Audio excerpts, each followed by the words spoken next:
This is CGTN, China Global Television Network.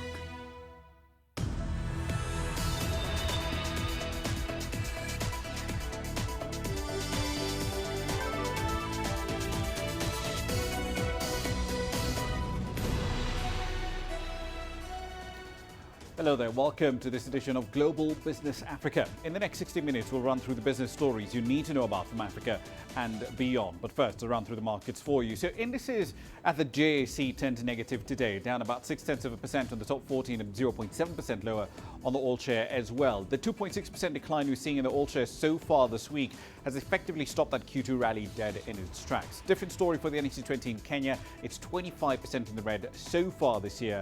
No second quarter rally to speak of. Egypt's EGX 30 up 14% so far in Q2. But similar to South Africa's indices, the index has also seen the last three straight sessions essentially in the red. And American markets clearly in the red, firmly on the back foot. The Nasdaq Composite, the S&P 500 and the Dow Jones all between 2.8% and 4.3% in the red so far today.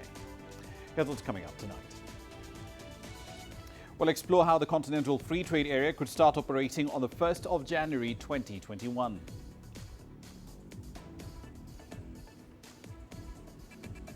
Kenya, Uganda and Tanzania presented their budgets for the fiscal year starting in July. We have the numbers. And as Africa's multi-billion-dollar tourism industry grinds to a halt, we'll examine some exit options. All right, then let's start in the world of trade. The Continental Free Trade Area could start operations on the 1st of January 2021 after the COVID-19 pandemic made its original launch date of the 1st of July, effectively next month, really, untenable. The CFTA Secretary General Wamkele Mene says that the new target date would be subject, however, to the spread of the disease and, of course, its containment on the continent. He was speaking during a webinar organized by the Africa CEO Forum.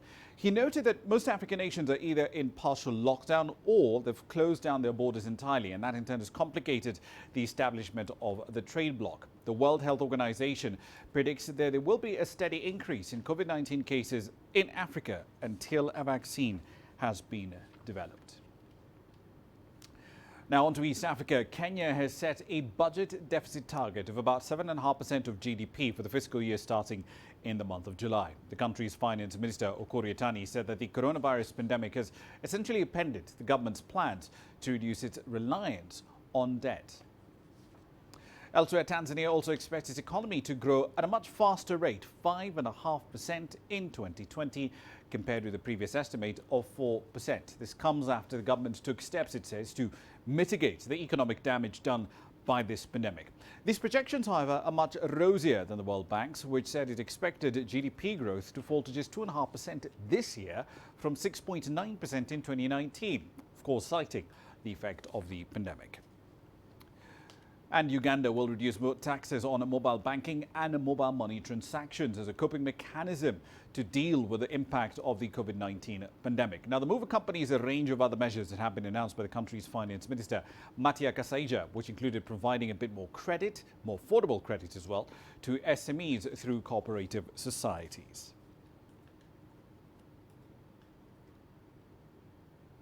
All right, then, so let's explore the highlights of the budget starting in Uganda. Michael Baleke joins me now live on the line from Kampala. So, Michael, other than reductions that we've just mentioned in taxes on mobile banking and mobile money, what other changes to the tax code did the finance minister announce today?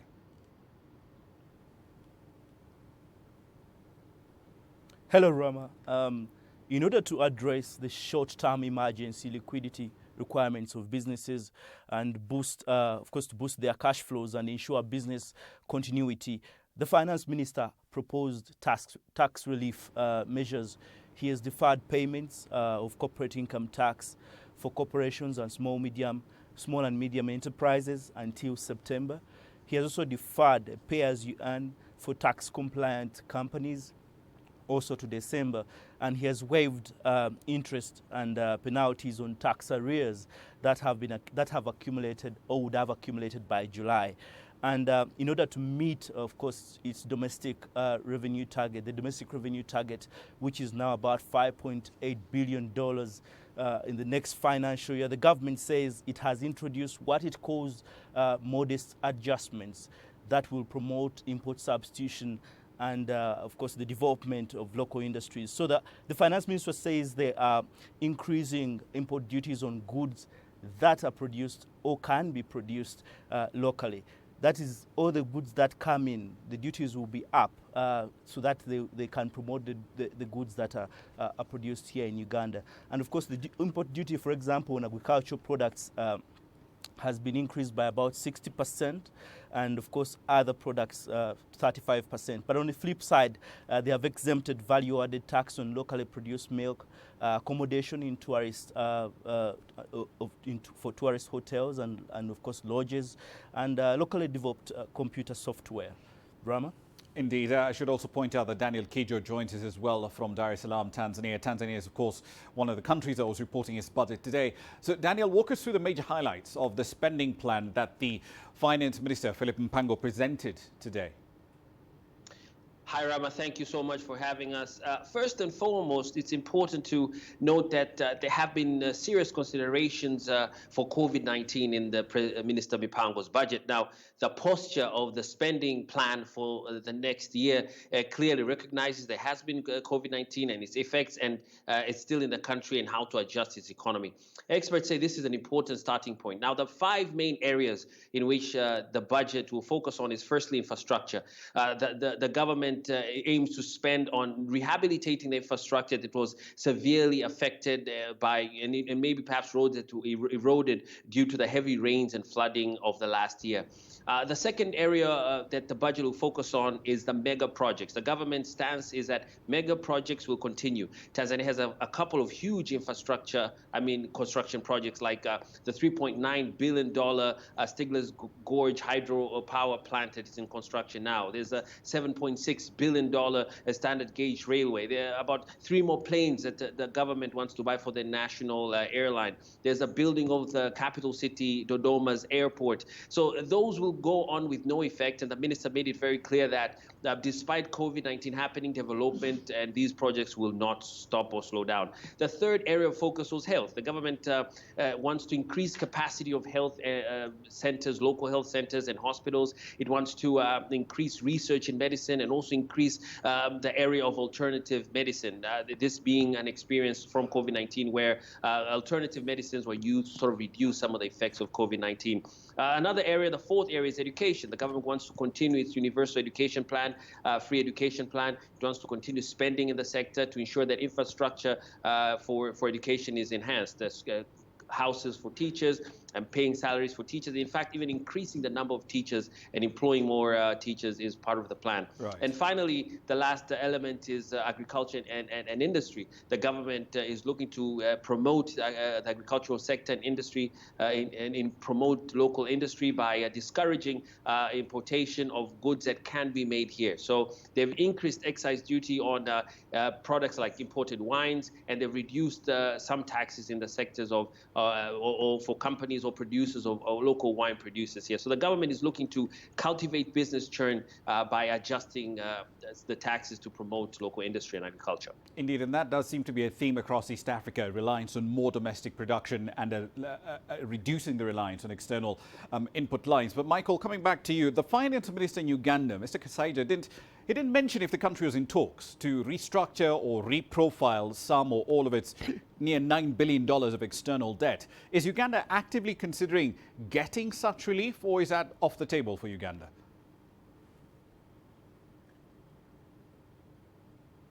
Ramah, the Minister of Finance says in response to the coronavirus pandemic, the government has commenced negotiations with some creditors for debt relief, and he hopes this will free some resources up to finance interventions in the fight against the pandemic. But he also says government has an elaborate strategy. That strategy he says it's a medium-term debt strategy for the next 5 years, and this begins in the next financial year. The strategy seeks to contract only affordable external debt, of course in preference to domestic debt, the approach to reduce domestic debt in preference to external debt is intended to lower the cost of interest payments to about 2.2% to GDP compared to 2.6%.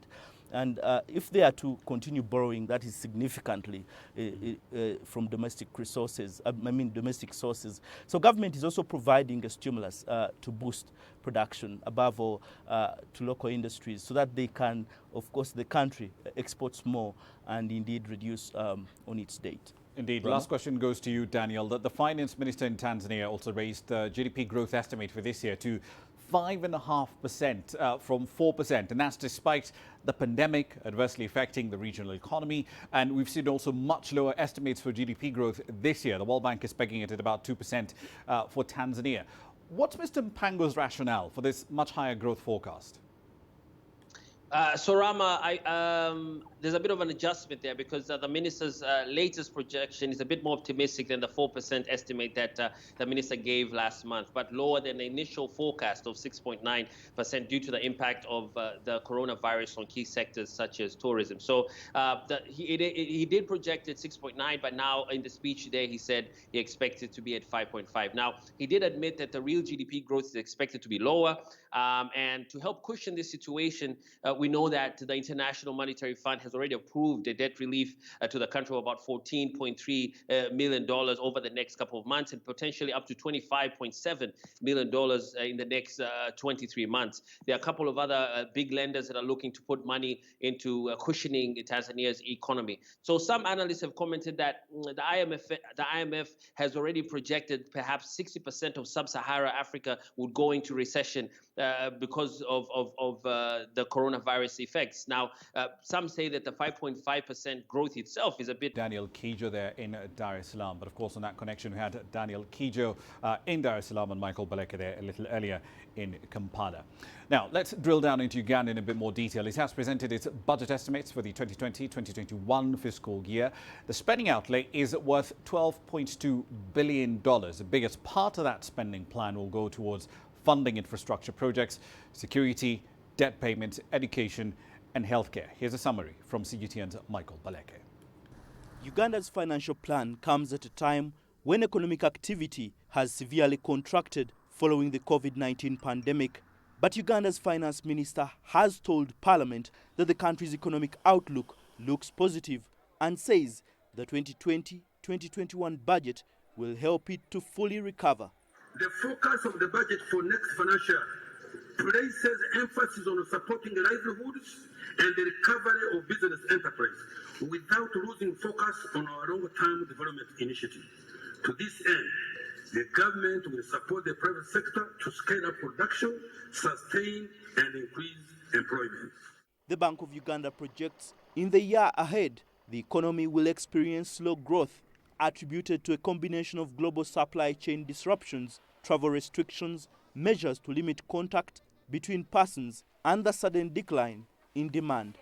On the whole, household expenditure, investment, exports and imports are projected to decline in this year, 2020.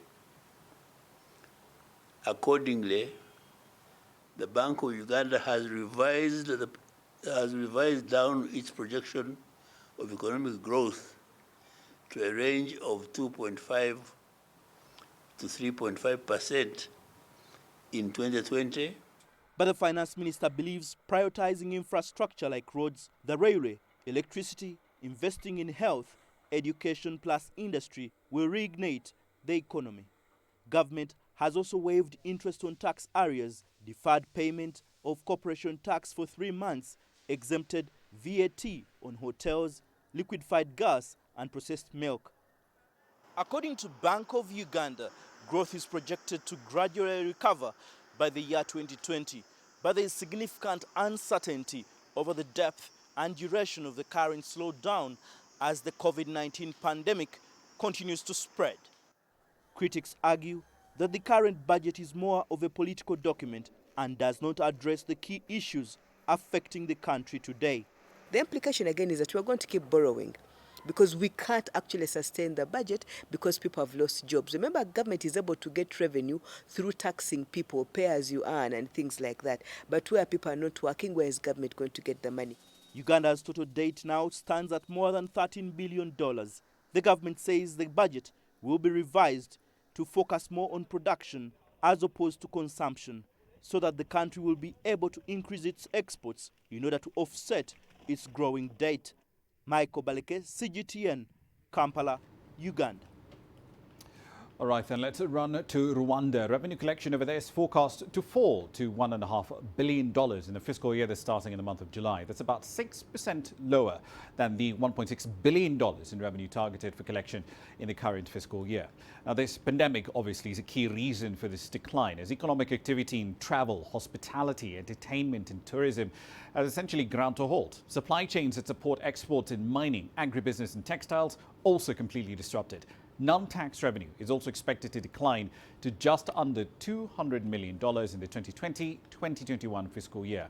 The Finance Minister, Oziel Ndajigimana, told Parliament that the proposed $3.4 billion budget for the next fiscal year will have to be partially funded by grants worth $526 million and external debt of over $800 million.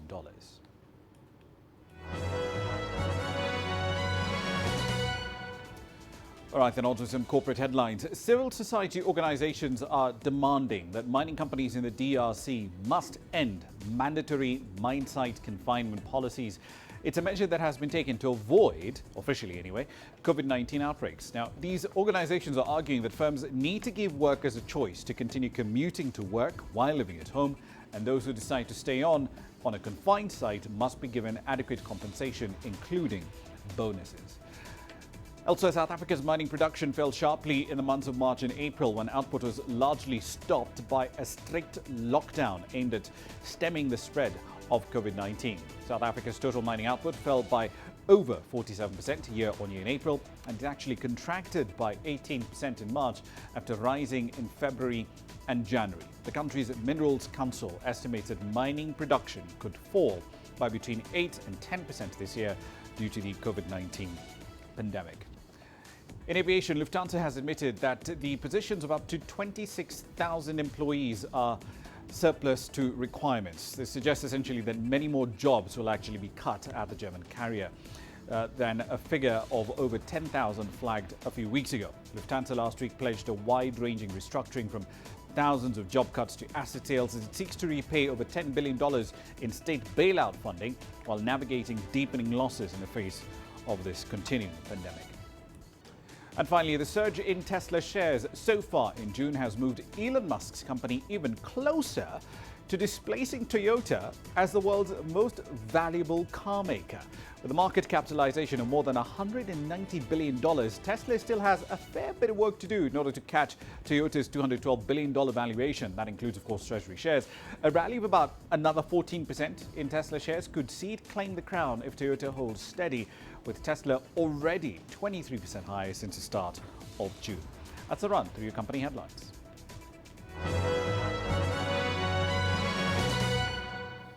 You're watching Global Business Africa. Time for a short break. Here's what's coming up next.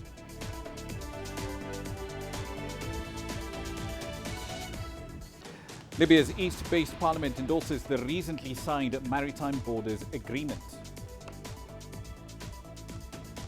And we'll explore how authorities in Tunisia are slowly easing restrictions designed to stem the pandemic. The world economy as we know it is about to change. Global business reports highlight emerging markets, developing countries, and dynamic sectors worldwide.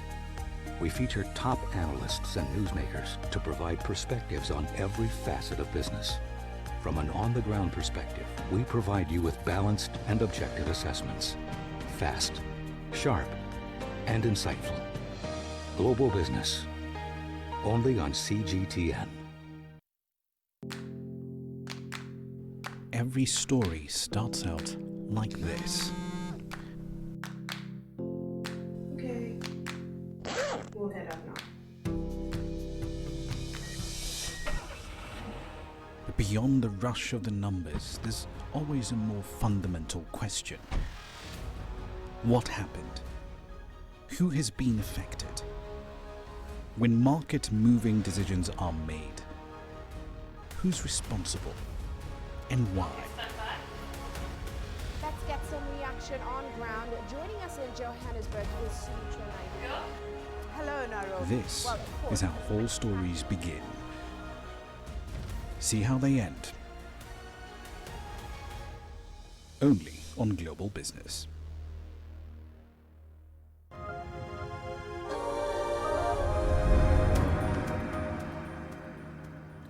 Welcome back to the program. Let's continue with our focus on budgets in East Africa. We've covered Tanzania in quite a bit of detail. Same thing with Uganda. So let's turn to the region's biggest economy. That's Kenya. Nikhil here is the tax director at Bowman's Law. He joins us now with a more detailed analysis of the spending plan that Kenya presented earlier today. Nikhil, let's start with your initial impressions of the spending plan that Ukur Yatani presented. It's his maiden budget as finance minister. What were your impressions? Well, Ramah, I read through his budget speech. I even watched it. And it occurred to me that we've heard all this before. He talked about the perennial challenges facing the country, increased poverty, increased unemployment, lack of decent housing, MSMEs, etc. All this we've heard over the last few years in their budget speeches. And in a sense, nothing has changed. So in some ways, I got a sense of deja vu that I've heard this before. And I don't see that there's anything in there that is really going to change these challenges that we've got. And of course, now the biggest challenge we've got is COVID-19 and the fact that the economy is in shutdown. And I'm not convinced that the economic stimulus packages that he talked about will necessarily kickstart us when the time comes. Indeed. One of the more controversial elements, I guess, of the bill is the introduction of this digital services tax at 1.5% of the gross transaction value. But this is not the first time that the government has tried to tax transactions happening on digital platforms, going after Amazon, Netflix, and so on and so forth. Walk us through that history of how we've tried and failed to impose such taxes. So I guess it really starts.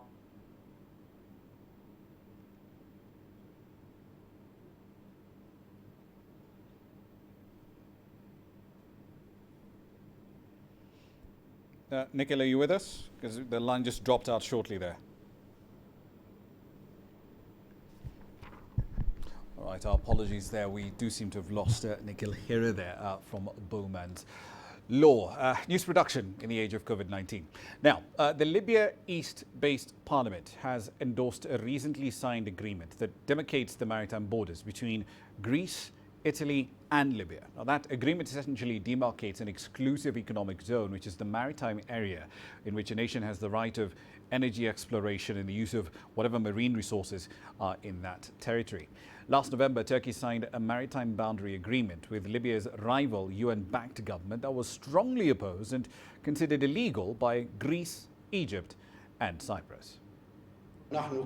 We, as the House representatives and as representatives of the Defense Committee, we have blessed the step, European Union Maritime Agreement, and we have issued correspondences and statements to support the signing of such agreements for the fair demarcation of water borders in the Mediterranean basin between the countries. And Tunisia's government has ordered the lifting of a nationwide curfew imposed back in March to contain the spread of COVID-19. That decision came after health authorities said they continued to see a decline in the number of infections reported daily. The country had already reopened shops, businesses, mosques, cafes and hotels after locking down nearly all normal enterprises for over 2 months. CGTN's Adin Chouachi filed this report. Prime Minister Elias Lefarfer has informed the President about the implementation of Phase 3 of the targeted health deconfinement. All businesses have reopened in the capital city Tunis, as well as in the 23 other regions across the North African country. Tunisians have returned to normalcy thanks to the effort of all ministries and stakeholders. Yes, we have succeeded in controlling the epidemiological situation. Ending the curfew will allow consumers, shoppers and domestic tourists, as well as businesses, to resume a normal life and boost the economy. Over 6,124 mosques across the country have reopened. in the last phase of exit from the COVID-19 lockdown. Over 1 million people headed to the mosques this week. Maintaining the successful reopening depends on the adherence of Tunisians to the measures that have been set, while a closure will be decreed if any confirmed case is reported. We are working with the COVID-19 task force to ensure the safety of millions of worshippers. The ministry in charge of major national projects has reported that the lifting of the last prevention measures has been successful. Authorities added that work on 4,000 infrastructure projects worth $2.2 billion has resumed nationwide. The resumption of 100% normal activity includes the public service, all industrial sectors and services, public works and construction. All malls, public spaces, hotels, restaurants, cafes and cultural centers have reopened. The operation has been successful on all levels. Public transportation has resumed full activity and inter-region travel has been permitted. The COVID-19 task force has also decided that air, land and sea borders will reopen on June the 27th. According to the Ministry of Transport and the Ministry of Foreign Affairs, the repatriation of thousands of Tunisians who are still stranded in Africa, Europe and the Gulf region will begin next week. Priority will be given to Tunisian students as well as residents having lost their jobs due to the COVID-19 crisis. Aden Shawishi, CGTN, Tunis. Traders in the eastern Kenyan city of Kisumu, right on the shores of Lake Victoria, were left to salvage what was left of their stalls after local authorities essentially bulldozed their open-air market in the name of trying to curb the spread of COVID-19. Angry traders were accusing the government of imposing some pretty draconian measures to deal with the virus. Kisumu is Kenya's third largest city. While county officials leveled the market, some of the people involved in the demolitions were looting stores. The county government has promised to build a new market for the traders, but only next year.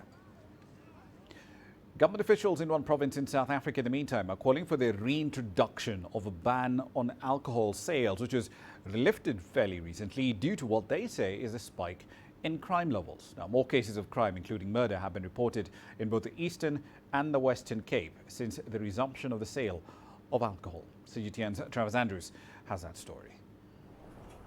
It's been like this ever since the prohibition of alcohol was lifted. A long line of customers queuing outside liquor stores throughout the Western Cape. Many have been stocking up on alcohol out of fear that a new ban could be in the pipeline. But the Western Cape government, though, is taking a different approach to its Eastern Cape counterpart. We must be very careful and get the balance right, in my opinion. We mustn't, at any point, kind of close down the economy completely. But we have seen, if we manage and police the alcohol sales carefully, and that includes distribution of alcohol into our townships over weekends, if we manage and control and police that properly, we can bring down the number of alcohol-related murders, etc. Statistics show most murders are occurring from Monday to Thursday when alcohol sales are allowed, and the informal townships have become hotspots.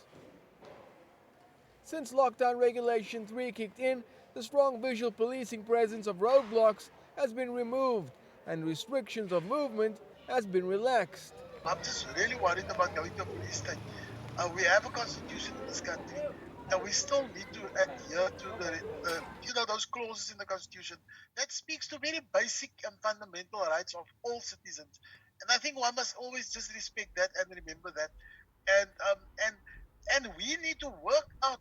The issue is not necessarily blocking everything, closing and banning. The issue is us managing it, policing it properly, so that we can solve the problem. For now, the local alcohol industry isn't bracing for a new ban just yet, but that's not stopping concerned consumers of waiting for hours each day to purchase their favorite tipple. While hospitals such as this are filling up with patients admitted for alcohol-related incidents, some even requiring beds earmarked for COVID-19 patients, the Western Cape government still believes it has a tightrope to walk, and that urging responsible drinking instead of prohibition is the correct way forward. Travis Andrews, CGTN, Cape Town. At 18:30 GMT, time for another break. Here's what's coming up shortly.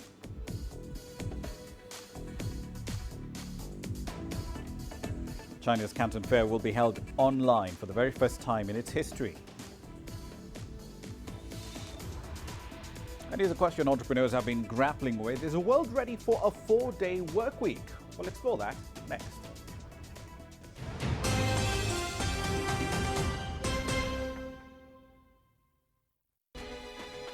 He was called on to do a job, launch the Safaricom brand in Kenya, make it successful. But for founding CEO Michael Joseph, success was not enough. Significance was the goal. Other than making money for your shareholders, should be to change people's lives for the better. Valued at over $11 billion and arguably the most profitable company in East Africa, the question is, has Michael Joseph's vision and the way he'd envisioned it come to pass? And what lies ahead for the man and the company he started? Business in Africa is at a crossroads. We celebrate those who are adopting and thriving despite the challenges, from grassroots to big businesses. Global Business takes you along for the ride as we track the making of a giant. Only on CGTN.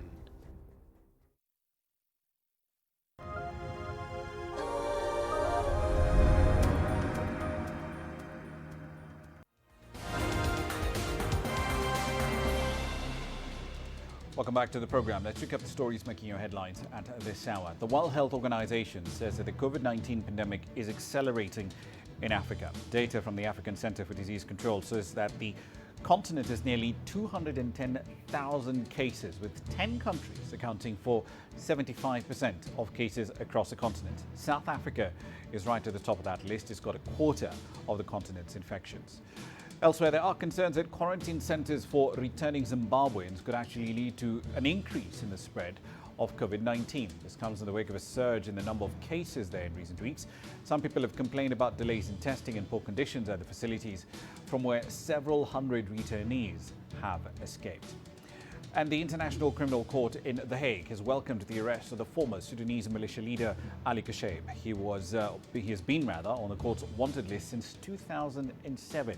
He's accused of war crimes and crimes against humanity allegedly committed between 2003 and 2004 in Darfur. That's the run through your headlines.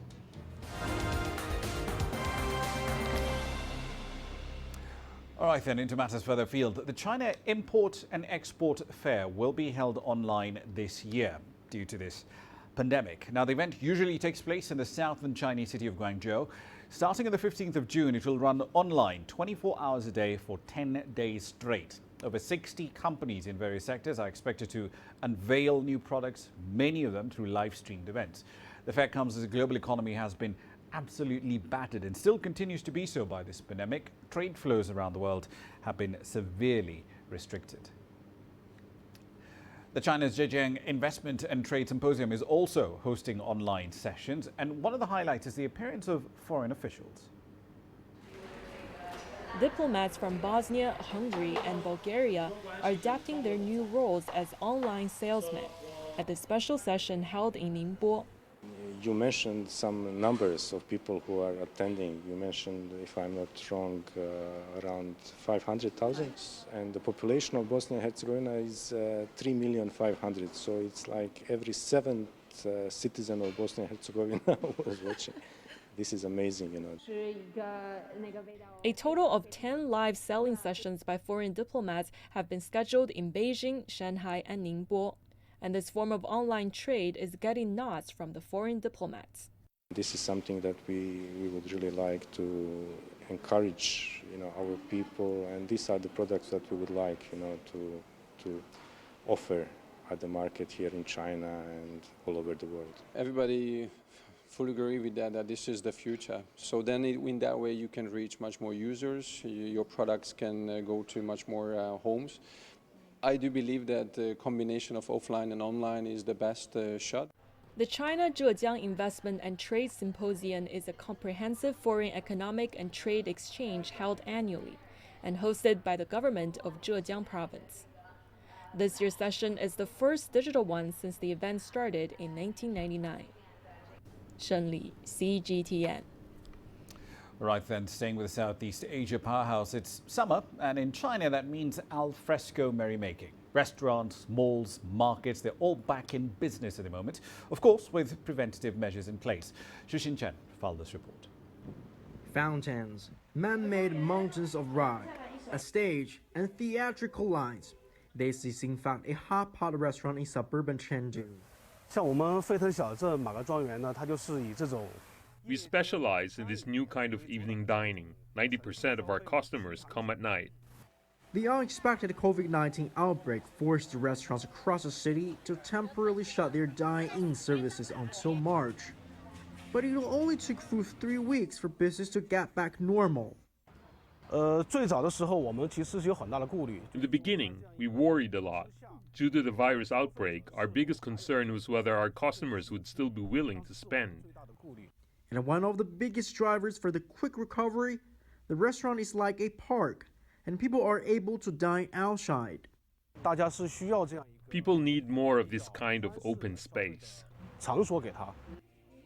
The quick recovery bolstered the restaurant's confidence to carry out their original expansion plan from before the virus outbreak. And the second phase of the Hot Pot Park opened in late April. Light shows and the live performances are offered as the day gets dark.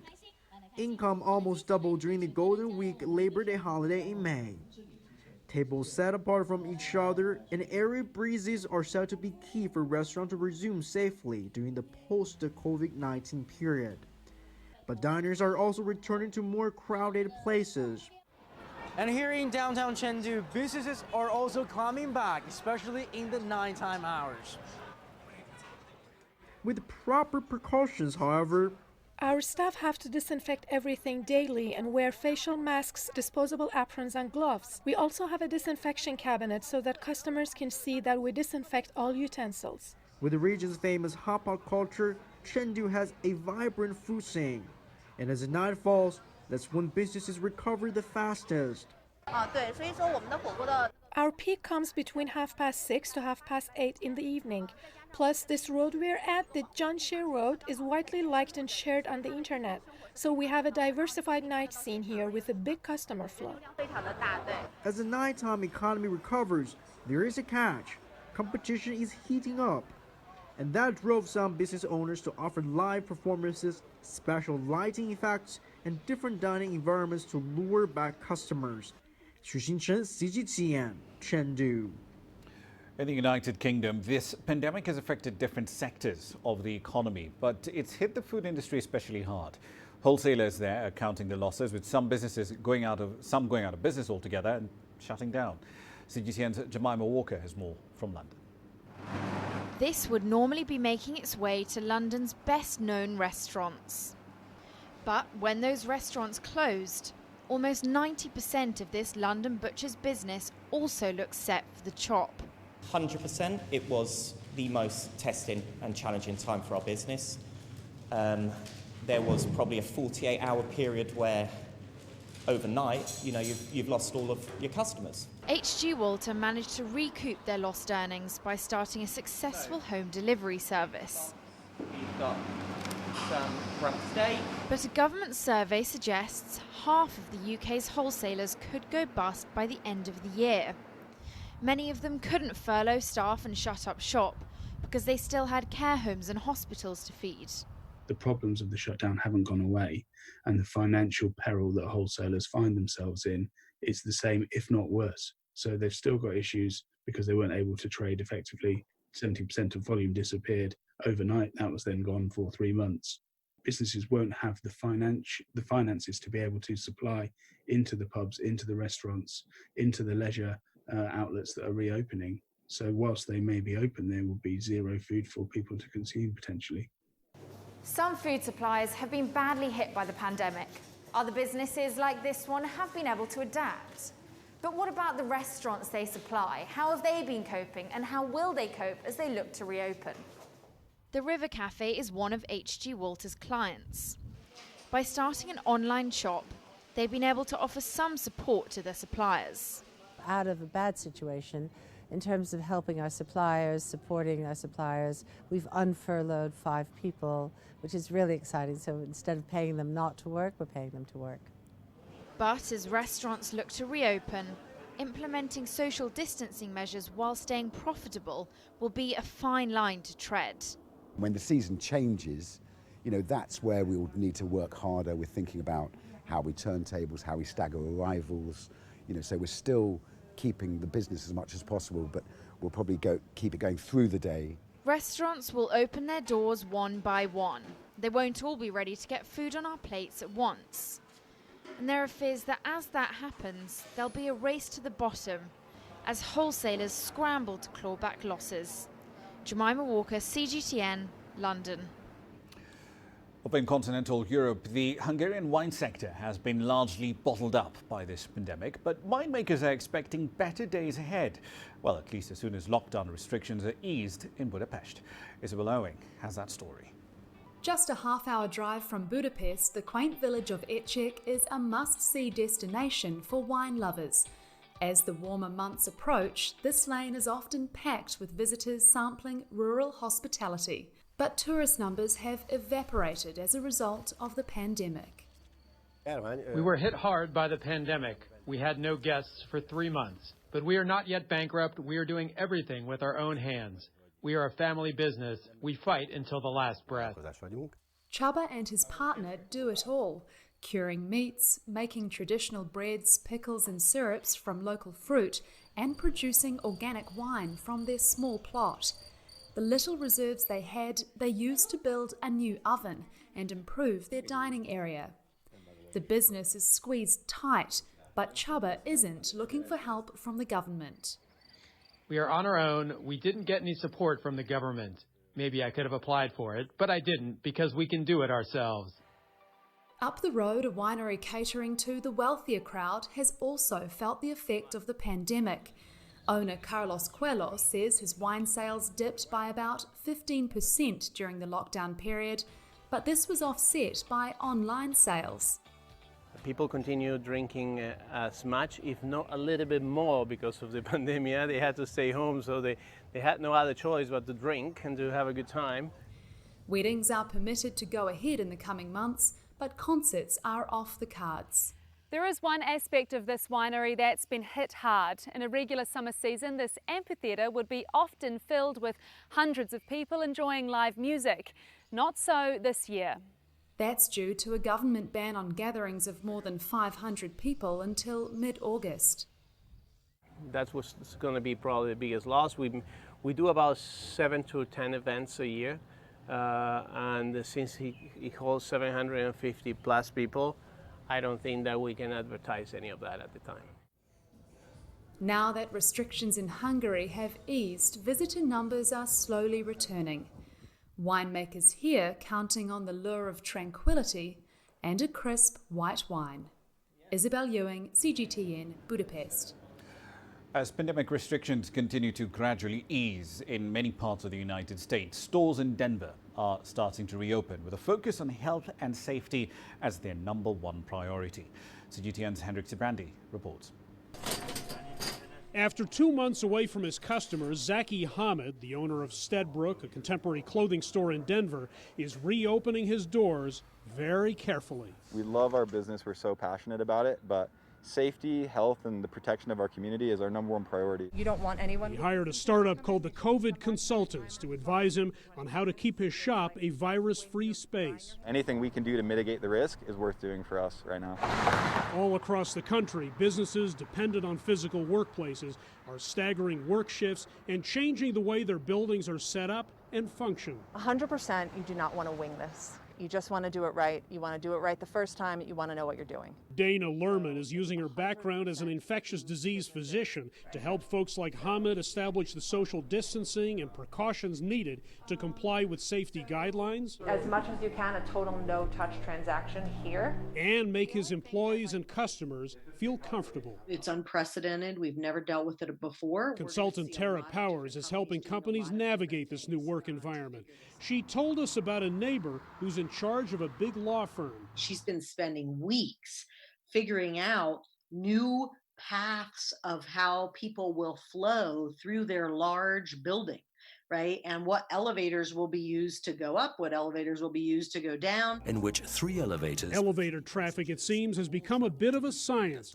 Safety-related signs may soon be commonplace, as well as arrows pointing customers through stores and plexiglass dividers at front counters. Cubicles in offices, as opposed to open workspaces, could also become in again, something Powers worries about. How do we keep it collaborative? How do we not make it like an us-them type of thing? I think that's really important to think about. Ford Motor Company is even testing a wearable wrist device that buzzes when workers get too close to it.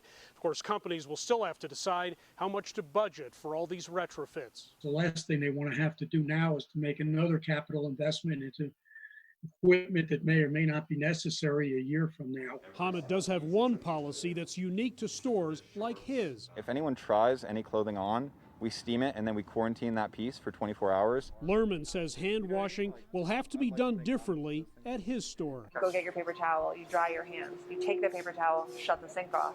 You take that same paper towel and open the door. Details matter. We're not going to give up, It's find a way to do things safely or don't do it at all. You need to implement these changes because they're really important. You don't want to have a coronavirus outbreak in your facility. The stakes are that high. Most businesses know they need to adjust for a very different future. Hendrik Sabrandi, CGTN, Denver. Now, the idea of a 4-day work week is back in the spotlight yet again. That's, of course, as this pandemic has forced millions of us, hundreds of millions perhaps, to work from home. And the tech that allows us to do so is becoming a lot more efficient and affordable. And the changes have inspired many to rethink the traditional 5-day work week. Karina Huber filed this report from New York on What's Hot Tonight. A video posted on Facebook by New Zealand's Prime Minister Jacinda Ardern has caught the world's attention. In it, she suggests a 4-day work week would be a good way to boost domestic tourism. I hear lots of people suggesting we should have a 4-day week. Ultimately, that really sits between employers and employees. But it's something she would support. Former U.S. presidential candidate Andrew Yang has also promoted a 4-day work week. In a tweet, he said, "We should seriously look at 4-day work weeks. Studies show that we would be just as productive. It would create jobs at the margins and improve mental health." A 4-day work week is not a new concept. Companies around the world have successfully implemented the policy. It's in the spotlight now because the global pandemic has forced dramatic shifts in how people work. Anat Lechner of NYU Stern School of Business says workers have proven they can be just as productive in a non-traditional setup. The idea that we jumped to the water and were able to swim inspired, I think, reconsidering all the objections we once had to a 4-day work week, to remote work arrangements and everything in between. Numerous studies have shown that a 4-day work week improves employee satisfaction and doesn't hurt productivity. In fact, Microsoft's Japan subsidiary saw a 40% increase in productivity when it experimented with a shortened work week. Well, 9 to 5 is a concept from the 20th century, and it does not last into the third decade of the 21st century. It just is not going to last. There is no need for that anymore. No need, says Lechner, because technology is making it easier for us to work more efficiently than ever. She believes the pandemic offers the perfect opportunity for a rethink that could make a shorter work week a reality sooner rather than later. Karina Huber, CGTN, New York. Just to give you a quick update on what's happening with American markets, the Dow Jones and the S&P 500 were now over 5% in the red. The sell-off that we're seeing at the moment is gathering quite a bit of momentum. We'll update you at the top of the hour as we essentially get out of the bulletin. On to commodities now. Oil gains at the start of the week, those have virtually evaporated. The near 8% decline seen so far in the week has brought Brent futures under $40 a barrel. WTI was down by a roughly similar margin, down 9% early in the day. Agricultural commodities also tanking. Coffee seed futures down about 0.5% so far in this trading session. That essentially caps a near 18% decline this quarter. The biggest producer of that commodity, that's Brazil, reported the lowest monthly exports in about 24 months for the month of May. Concerns about much lower demand do make up part of the explanation for that trend. You're watching Global Business Africa. We're back in 60 with more news. Images may appear to be identical, but looks can be deceiving. The difference is not always obvious. It has to be discovered. There are always different sides to a story. We put the focus on the details. To see more, to understand better. CGTN. See the difference. You don't find the stories of North Africa by sitting on the sidelines.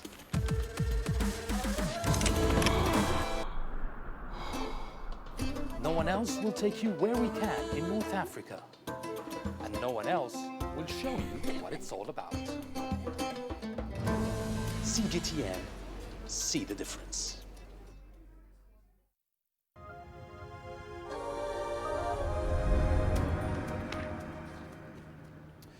Welcome back to the program. Let's head over to Tanzania. The country's tourism sector has been hit particularly hard by the coronavirus pandemic because international travel is basically ground to a halt. However, some industry players are showing signs of tentative recovery after the government allowed the resumption of flights into the country. One of Tanzania's first five-star hotels, the Hyatt Regency, which was closed down in early April, is now back in business. CGTN's Daniel Kijo has been there.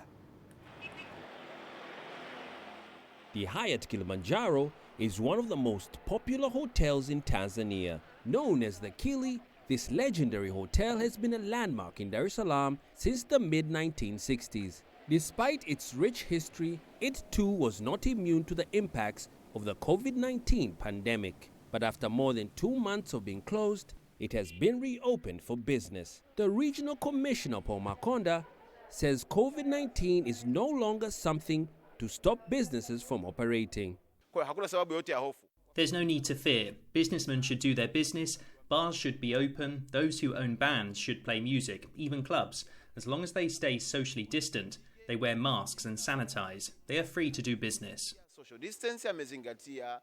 After suspending all international flights as one of the measures to curb the spread of the coronavirus 2 months ago, Tanzania is now encouraging foreign tourists and business visitors to fly into the country. The Kilimanjaro's management says the nature of business has changed, but they've adapted accordingly. We are able to do or to continue the business because all what we need to do is to maintain the social distancing, wearing the mask, and all other protective details that we should take. The tourism sector contributes $2 billion to the country annually, accounting for 25% of all exchange earnings.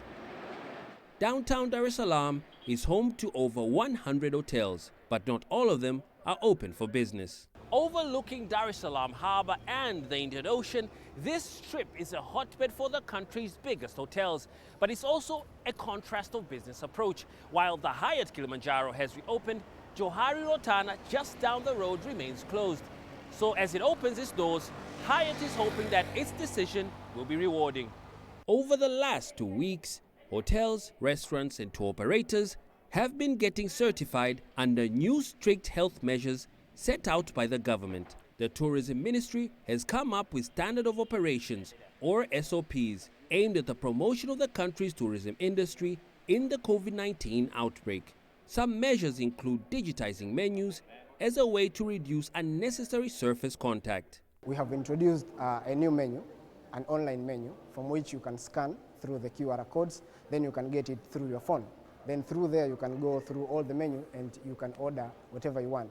The government of Tanzania is still asking tourists and locals to frequently wash hands, use face masks and practice social distancing, and to report any symptoms if they arise. But it's hoped that as the Kilimanjaro opens its doors, others can follow suit as a way to save the sector.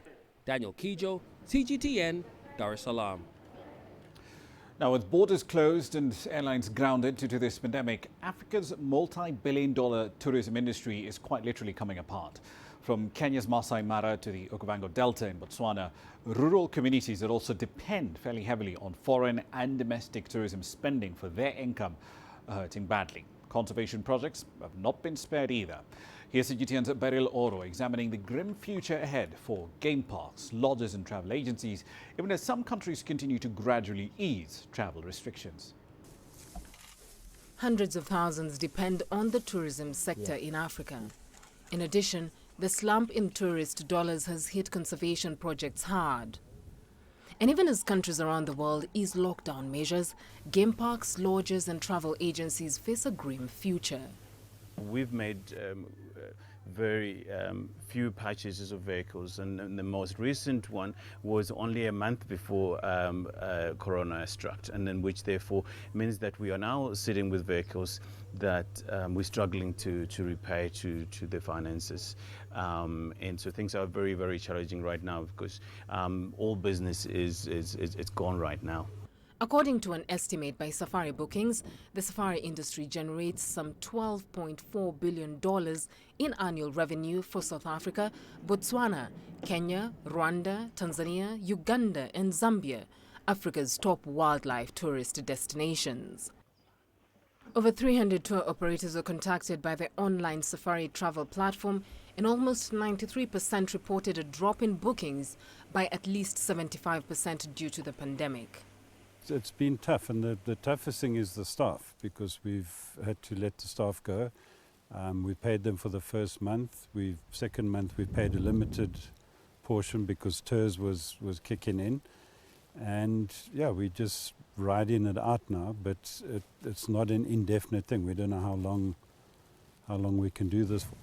A survey of close to 500 businesses in the Kruger-Lowveld district, South Africa's Safari Heartland, conducted by the local tourism agency last month, found that 90% of the operators believed they would not survive even if international borders opened immediately. Over 2/3 of them have laid off employees. We save some of our money in the banks, but we just run out of money in the bank. So we'll start starving for now. Beyond the human cost, conservationists worry that growing desperation in local communities hit by COVID-19 could fuel a wave of poaching. 3 popular game parks in South Africa recently dehorned dozens of rhinos as a preventative measure against poaching. South African Tourism Minister warned Parliament last month that up to 600,000 jobs were at risk if the sector remained shut until September. And the government's relief initiatives, like the South Africa's offer of $3,000 one-time grants to small tourism businesses, will do little to staunch the losses. Beryl Oro, CGTN.